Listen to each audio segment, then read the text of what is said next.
Hi friends, welcome back to my channel. আজকে রান্না করছি ফ্রায়েড রাইস ভাত। আমার দাদার মেয়ের জন্মদিন, তার জন্য এরকম ক্যাপসিকামকে ভেজে নিয়েছি। সাদা ভাত, তেজপাতা, এলাচ, লবঙ্গ তেলে দিয়ে দিলাম।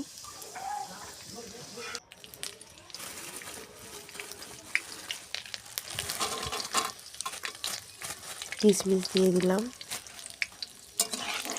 হালকা একটু করে।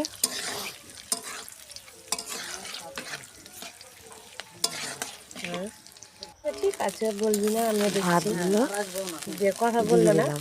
যে কথা না বলার পরে তখন এবার আমি আর কিছু বলছি না, আমি চুপ করে আছি। হ্যাঁ, কথা বলছি না। দিয়ে এবার পরে বলছে পায়েসটা দেখো তো কেমন হচ্ছে। দিয়ে আমি তাকাছি না ওর দিকে, দেখো তো আমি তো করিনি কোনো দিন।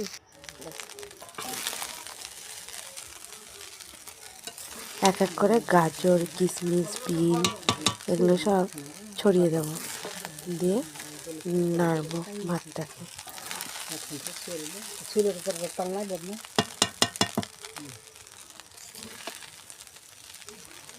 নাড়া হচ্ছে না, মানে কড়াইটা ছোট হয়ে গেছে।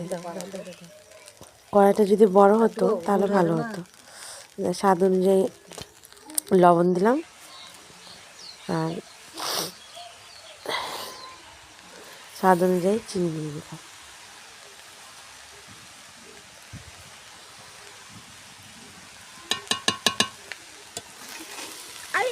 নাড়তে এত অসুবিধা হচ্ছে, পড়ে যাচ্ছে, মানে অনেকটা হয়ে গেছে। বড় কড়াই হলে সুবিধা হতো নাড়াচাড়া করতে। এ দেখো তৈরি হয়ে গেল আমার ফ্রায়েড রাইস ভাত। আর পাতলা ঝোল মাংসের, আর হচ্ছে বাঁধাকপির তরকারি। আমার চ্যানেলটিকে ভালো লাইক, শেয়ার, কমেন্ট আর সাবস্ক্রাইব করো। বাই।